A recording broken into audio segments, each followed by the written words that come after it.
In this documentary, I'm going to concentrate on perhaps the most influential cultural practice of our time, the culture of capitalism, and how capitalism orders and borders place. Place is crucial to the understanding of culture. As Anderson highlights, cultural life does not take place in a vacuum. Lippard believes that if space is where culture is lived, then place is a result of their union. Types of cultures, such as capitalism, take and make place. They transform and fashion what the place is like and how we think about it. In understanding place, it is crucial to understand the concept of traces. According to Anderson, traces are marks, residues, or remnants left in place by cultural life. They therefore bond cultures and places together, influencing the identity of both. Traces can be both material and non-material or imaginary, and the ongoing composition of these cultural traces, or the locale, is part of what constitutes place. Capitalism also creates the culture of a place, and has many traces throughout the world. In taking and making place, various cultural groups generate a range of traces that have the effect of arranging, managing, shaping, and transforming places in accordance with their belief agendas and political values. As Maxey argues, the cultural world is produced through the acts each of us engages with every day. All these acts are a demonstration of power. Simplistically, therefore, power can be defined as the ability to act. Traditionally, however, power has been more than simply the power to act. It is the power to influence others and alter what is done and where it's done. To exercise power in this sense, you can modify culture and transform places.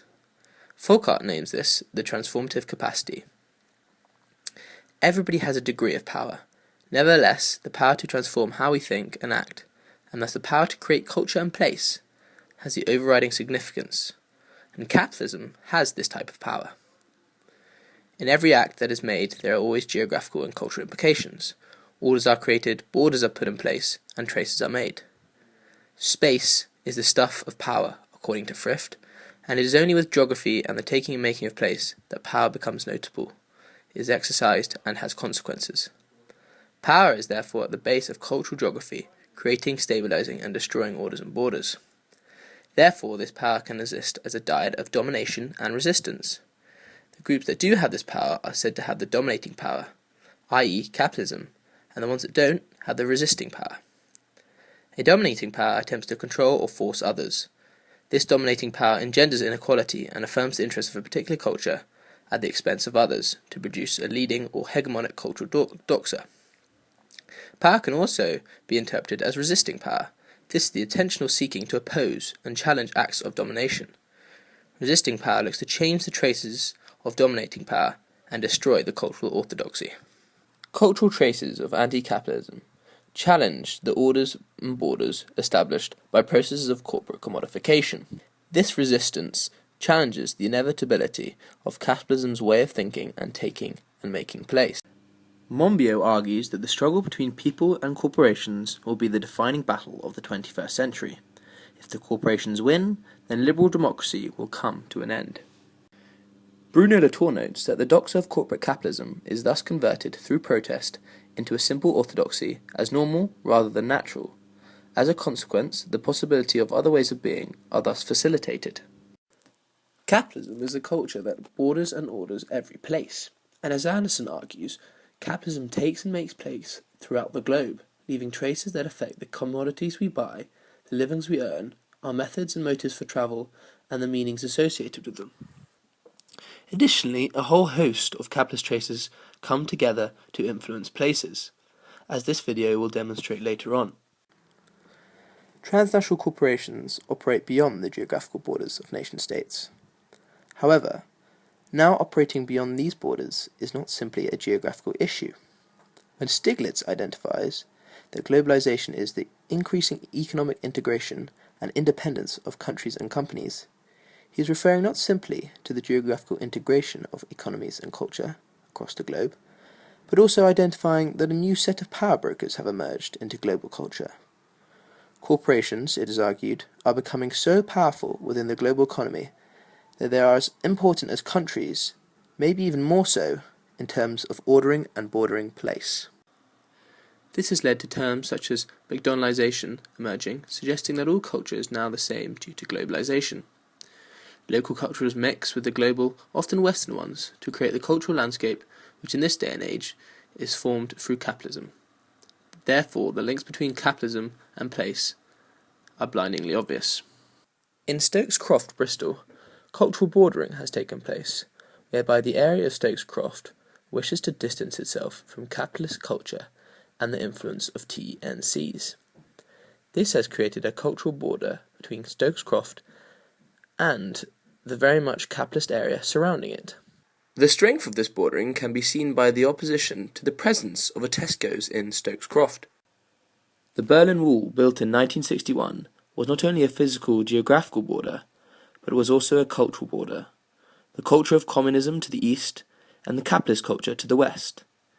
This piece of history highlighted that the cultural world is primarily about the bordering of place. Not only that, but the fall of the wall in 1989 illustrated that capitalism was now the hegemonic power in ordering and bordering place. The power of corporations and their success at commodifying culture means that our everyday places are often composed by multiple capitalist traces.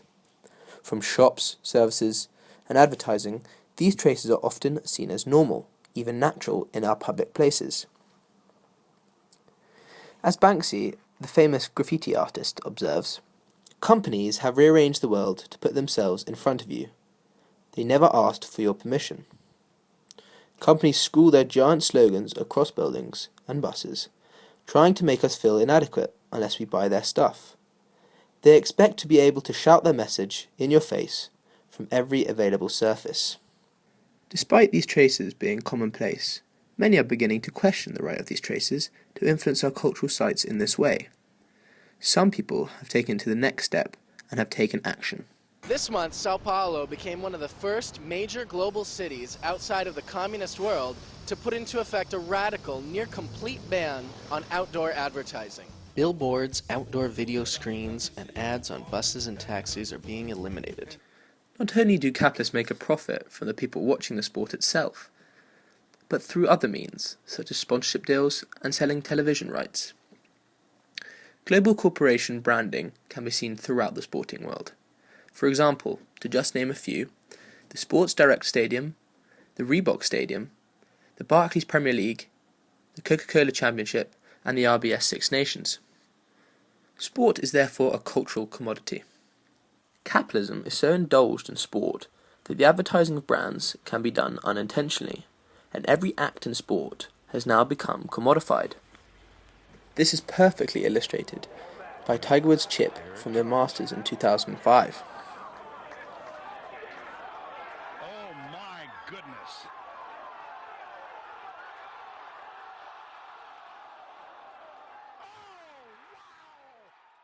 The traces of capitalism are not only found in sport, but in music as well.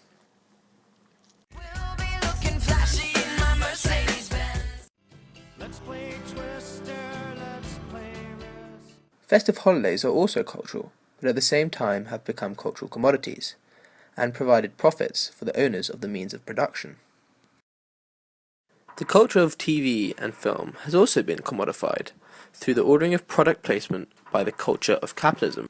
And as Barnes explains, capitalism has been so successful at injecting culture with its values that it is distinguishingly difficult to distinguish where the original culture ends and the capitalist commodity begins.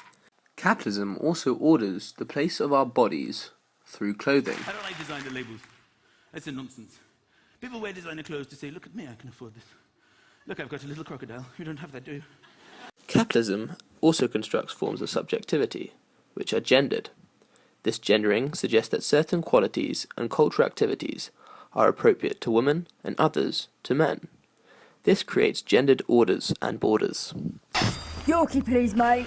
You're not a bird, are you? No. Explain the offside rule then. A player cannot be in an advanced position of the opponent's last defender when the ball is played. Open that. You know, that wrapper really brings out the beautiful blue of your eyes. Really? Yorkie, 5 big masculine chunks of chocolate. It's not for girls.